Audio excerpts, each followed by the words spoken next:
1 p.m. Okay, there's more provocation which is coming in from Pakistan, one after another, which just goes on to expose them. Pakistan Prime Minister Shehbaz says that Kashmir is the Jugular Vein of Pakistan. Let's listen in to him first, and then I'm going to go across to my colleague. Rightly said, Kashmir is the Jugular Vein of Pakistan. Unfortunately, this globally recognized dispute remains unresolved despite multiple UN resolutions. Let there be no doubt, Pakistan shall continue to support the right of self-determination of the Kashmiri people till they achieve their rights. Arunima is now joining us. Arunima, the thing is that Pakistan has always tried to internationalize this issue, but I think the world has always supported us on this fact that Kashmir remains an integral part of India. Yes, and now even in the Islamic world, it looks like India has managed to dehyphenate itself from Pakistan. The example was when the Indonesian Premier recently visited us. We were told that the initial itinerary was that after his India visit, he would go to Pakistan. But Indian diplomats prevailed on him not to do so. And we all heard his comments at the President's banquet where he says that his basic genes would have Indian origin. Similarly, when you see Americans, they're not speaking the same language as Pakistan. They're now recognizing that there is a problem of terrorism in India. So however much Pakistan might say that Kashmir is an internationalized issue, India has managed to convince that this is an internal issue of India, and India is fit enough to deal with anybody who tries to foment trouble there. Okay. And, does this ask, I mean, India, of course, understands why Pakistan is making these comments one after another, because clearly they are rattled. And also the world opinion now seems to be turning against them.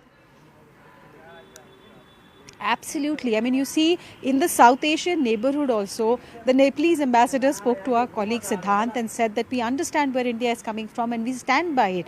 Latin America, Argentinian, representatives said the same thing. All the top, premiers of the world, be it Russia, be it US, be it the European countries, they've all come out and offered support to India in this moment of grief, and they realize that what has happened in Pahalgam is inexcusable. We're also told that India has shared with foreign diplomats technical surveillance evidence that they have, as well as details about the intelligence that they have managed to gather over the last 4 days. All of that has been shared with foreign diplomats, convincing them that this is indeed a Pakistan operation. This is backed by Pakistan ISI, perhaps directly by Pakistani army as well. So even though Pakistan is trying to play to a domestic constituency, their leaders are playing to a domestic constituency because that is what their politics is all about. They have no answer to give for the economic distress that the country is going through. They have no answer to give for the lack of facilities in terms of education and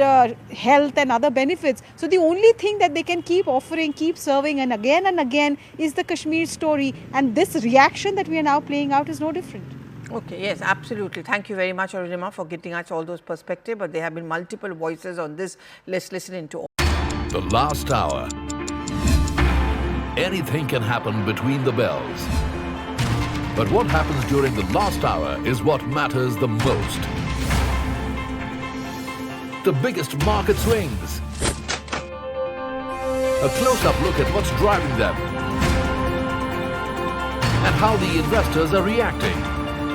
Watch the most seasoned market mavens guide you through the most important hour of the trading day. NSE Closing Bell.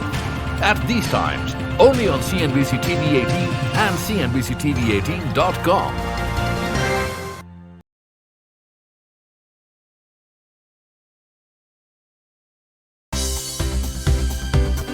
For more news and updates, all you need to do is follow CNBC TV 18 on all of our digital platforms.